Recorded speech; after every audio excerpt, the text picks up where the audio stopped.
انسانوں کی محبت، انسانوں کے لیے تڑپنا، انسانوں کے لیے رونا ان کے دلوں میں ڈالا جانا ہے، اور اتنا تڑپنا، اتنا رونا کہ جس کے اوپر اللہ کو بھی ترس آئے، اس کے لیے یہ ابتدائی مشق کے دن گزرتے ہیں کہ ان کو بکریاں دی جاتی ہیں، جانور، اور جانوروں میں سب سے زیادہ مشکل بکریوں کا چرانا، ایک کو ادھر ہانکو تو دوسری ادھر بھاگے، اس کو ادھر ہانکو وہ ادھر بھاگے، کسی کے کھیت میں جائے، کوئی کہیں جائے، اور چرواہے کو ایسے وقت میں غصہ آتا ہے، ایسے وقت میں غصے کے باوجود چرواہا کسی بکری کی ٹانگ نہیں توڑتا ہے، کسی کو مارتا نہیں ہے، دوسروں کے حق سے بھی بچاتا ہے، اور بھیڑیوں سے، شیروں سے بھی ان کو بچاتا ہے، اور اپنے آپ کو مصیبت اور پریشانی میں ڈالتا ہے، چونکہ نبی کو آگے چل کر یہی کام کرنا ہوتا ہے۔ آپ فرماتے ہیں کہ جس طرح بھیڑ کے پیچھے، بکری کے پیچھے درندے، شیر اور بھیڑیے دوڑتے رہتے ہیں، انسانوں کے پیچھے بھی شیطان اور ان کا نفس دوڑتا ہے ان کو ہلاک کرنے کے لیے۔ چرواہا ان کو بھیڑیوں سے اور درندوں سے بچاتا ہے، اور نبی ان کو شیطان سے اور نفس امارہ سے بچاتا ہے اور اللہ کی معرفت عطا کرتا ہے۔ بکریوں کے چرنے کی حدود متعین ہوتی ہیں، چرواہا ان حدود کے اندر رکھتا ہے، بکریاں حدود کو پھلانگنا چاہتی ہیں، نبی بھی یہی کام کرتا ہے۔ انسان حدود کو پھلانگ کر جہنم کی طرف جانا چاہتے ہیں، اور رحمت عالم صلی اللہ علیہ وسلم فرماتے ہیں کہ تمہارا اور میرا حال ایسا ہے کہ کسی نے آگ جلائی، پروانے آ کر کے اس آگ کے اوپر گرتے ہیں، اپنے آپ کو ہلاک کرتے ہیں، اور ایک بیچارہ وہ کھینچے جا رہا ہے پروانوں کو واپس، یہاں تک کہ اس کے ہاتھ بھی جل جاتے ہیں۔ فرمایا بس یہی حال ہے، تم آگ کی طرف دوڑے جا رہے ہو اور میں تمہاری کمر پکڑ پکڑ کر تم کو کھینچ رہا ہوں۔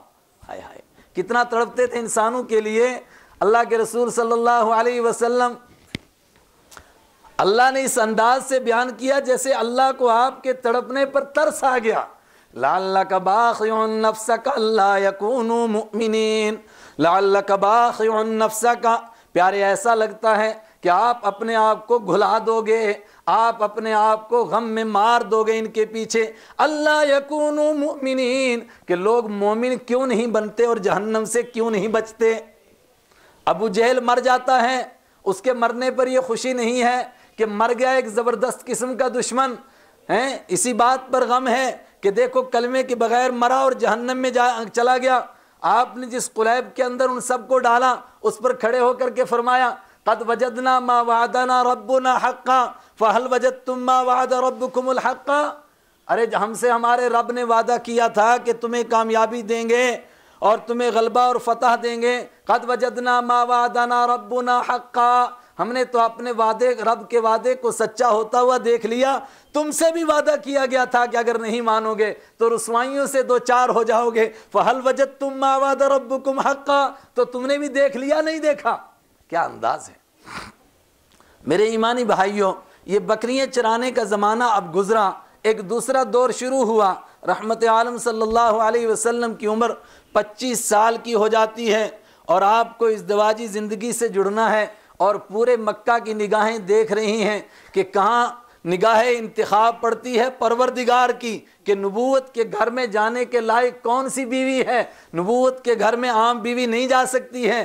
اللہ تعالیٰ کی عجیب قدرت حرکت میں آتی ہے، اس کی حکمت حرکت میں آتی ہے۔ مکہ المکرمہ کے اندر ایک خاتون ہے، ان کا نام ہے حضرت خدیجہ، ویسے عربی گرامر کے حساب سے ان کا نام خدیجہ لکھا ہے، خدیجہ، خا کے اوپر پیش، دال کے اوپر زبر، یہ کے اوپر جزم، خدیجہ، مشہور خدیجہ ہیں، حضرت خدیجہ رضی اللہ تعالیٰ عنہ۔ لیکن دو عجیب باتیں ہیں، ابھی رحمت عالم صلی اللہ علیہ وسلم پر وحی نازل نہیں ہوئی، لیکن پورے مکہ کے اندر آپ کے اخلاق، آپ کے کردار، آپ کے اوصاف کا ایسا ڈنکا بج رہا ہے کہ آپ کے نام کو لوگ بھول گئے ہیں، اور لوگ آپ کو امانت دار اور سچا کہتے ہیں۔ الامین الصادق لوگ کہتے ہیں، الصادق الامین آپ کو لوگ کہتے ہیں، اس کے سوا ان کو کوئی نام آپ کا نہیں ملتا ہے۔ ایک طرف آپ کا یہ لقب ہے اور ایک طرف تاریخ والوں نے نہیں، حدیث والوں نے لکھا۔ دیکھو تاریخ کی روایت جب کہتے ہیں تو اس سے مراد یہ ہے کہ بہت ہم گارنٹی نہیں دے سکتے، لیکن جب حدیث کی بات آئے تو گارنٹیڈ بات ہوتی ہے۔ حدیث والوں نے لکھا کہ دور جہالت میں بھی حضرت خدیجہ کو لوگ خدیجہ طاہرہ کہتے تھے، پاک خدیجہ، خدیجہ تو طاہرہ، پاک خدیجہ۔ کیسے اوصاف تھے، کیسے اخلاق تھے، کیسا کردار تھا۔ اللہ نے ان کا انتخاب فرمایا، وہ اپنا مال شام بھیجا کرتی تھی، اللہ نے ان کو دولت دی تھی، حالانکہ ان سے پہلے 2 شوہروں کا انتقال ہو چکا تھا، اجرت پر مال دیتی تھی، لوگ تجارت کر کے لاتے تھے، اس کے اوپر وہ ان کو کچھ اجرت دیتی تھی، بعض نے کہا مزاربت پر، لیکن مشہور ہے کہ اجرت کے اوپر مال دیتی تھیں۔ انہوں نے رحمت عالم صلی اللہ علیہ وسلم کے اوصاف سنے تو آپ سے گزارش کروائی کسی کے ذریعے سے کہ اگر آپ میرا مال لے جانا پسند فرمائیں تو میں آپ کو دوسروں کے مقابلے میں ڈبل در ڈبل کئی گنا اس کا معاوضہ دوں گی اگر آپ میرا مال لے جانا پسند فرمائیں۔ آپ نے پسند فرمایا، اس نے میسرہ نامی غلام کو آپ کے ساتھ لگا دیا، اس لیے نہیں لگایا کہ کہیں دیکھیں امانت میں خیانت تو نہیں کرتے ہیں، نعوذ باللہ ایسا نہیں ہے۔ حضرت خدیجہ بعد میں خود بیان کرتی ہیں، فرمایا میں یہ سننا چاہتی تھی، میں نے غلام سے یہ کہا تھا کہ تم تو صرف ان کے چہرے پر نظر رکھنا کہ ان کے اخلاق و کردار کیا ہیں، ان کے ساتھ کیا کیا باتیں پیش آتی ہیں۔ آپ شام تشریف لے گئے، ایک راہب سے پہلی مرتبہ ملاقات ہوئی تھی۔ راہب اس زمانے میں اس کو کہتے تھے جو تارک دنیا ہو اور دھرم کی کتابیں پڑھنے میں، مذہب کی کتابیں پڑھنے میں لگ جائے۔ اس مرتبہ ایک اور راہب سے ملاقات ہوئی، اس کا نام نستورہ لکھا ہے اور تقریباً اکثر ہماری سیرت کی کتابوں میں اس کا ذکر آتا ہے۔ اس سے ملاقات ہوئی، اس نے آپ کو ایک سایہ دار درخت کے نیچے بیٹھا ہوا دیکھا اور ایسے غور سے دیکھ کر اس نے کہا قسم بخدا حضرت عیسیٰ علیہ السلام کے بعد اس درخت کے نیچے آپ سے پہلے کوئی نبی نہیں بیٹھا۔ حضرت عیسیٰ علیہ السلام بیٹھے اور آپ بیٹھے، میرا دل گواہی دیتا ہے کہ آپ اللہ کے سچے نبی ہونے والے ہیں۔ پوچھا گیا کیسے؟ کہا کہ جتنی پرانی کتابوں کے میں آخری نبی کے اوصاف بیان کیے گئے ہیں وہ سارے کے سارے اوصاف میں ان کے اندر دیکھ رہا ہوں۔ اور آپ تجارت کرنے بازار تشریف لے گئے، ایک آدمی سے کچھ لینے دینے میں بات ہو گئی، تھوڑی بات بڑھ گئی تو اس نے کہا کہ آپ لات اور عزیٰ کی قسم کھا کر کے کہیے کہ آپ سچ کہتے ہیں۔ فرمایا میں لات اور عزیٰ کی قسم کھاؤں؟ میں تو جب ان کے پاس سے گزرتا ہوں فأعرض عنہ، میں تو میں تو وہاں بھی اعراض کر کے گزر جاتا ہوں، اس سے منہ موڑ کر کے گزر جاتا ہوں، میں لات و عزیٰ کی قسم کھا سکتا ہوں؟ اور میں نے یہ آپ کو روایت خاص طور سے کیوں سنائی؟ نبی وحی کے نازل ہونے سے پہلے کیسی زندگی گزارتا ہے اس روایت سے معلوم ہوتا ہے۔ اور روایت کی ضرورت ہی کیا ہے؟ آپ قرآن پاک میں آ جائیں، اللہ تعالیٰ اپنے پاک حبیب سید الاولین والآخرین کے لیے نہیں، حضرت ابراہیم علیہ السلام کے لیے فرماتا ہے وَلَقَدْ آتَيْنَا إِبْرَاهِيمَ رُشْدَهُ مِن قَبْلُ وَكُنَّا بِهِ عَالِمِينَ۔ ہم نے ابراہیم علیہ السلام کو وحی کے نازل ہونے سے پہلے بھی رشد عطا فرمایا تھا، ہم نے ابراہیم کو وحی سے پہلے بھی رشد عطا فرمایا تھا۔ اور میں کوشش کرتا ہوں کہ قرآن کی تفسیر قرآن ہی سے کیے جائیں، تو قرآن سے پوچھو کہ رشد کس کو کہتے ہیں؟ قرآن کہتا ہے حبب الیہم الایمان وکرہ الیکم الکفر والفسوق والعصیان۔ پیچھے سے کیا آیت ہے؟ وزین فی قلوبہم وکرہ الیہم الکفر والفسوق والعصیان اولئک هم الراشدون۔ فرمایا وہ لوگ جن کے دلوں میں اللہ کفر کی نفرت بٹھاتا ہے، نافرمانی کی نفرت بٹھاتا ہے، شرک کی نفرت بٹھاتا ہے، وَزَيَّنَ فِي قُلُوبِهِمُ الْإِيمَانَ، اور ان کے دلوں کو ایمان سے مزین کرتا ہے، روشن کرتا ہے، اولئک هم الراشدون، یہ رشد والے لوگ ہوتے ہیں۔ تو آپ کو نبوت سے پہلے بھی رشد، اور علامہ سید سلیمان ندوی کی زبان میں اگر آپ سمجھیں تو فرماتے ہیں کہ نبوت یعنی وحی کے نازل ہونے سے پہلے آپ کیسے تھے؟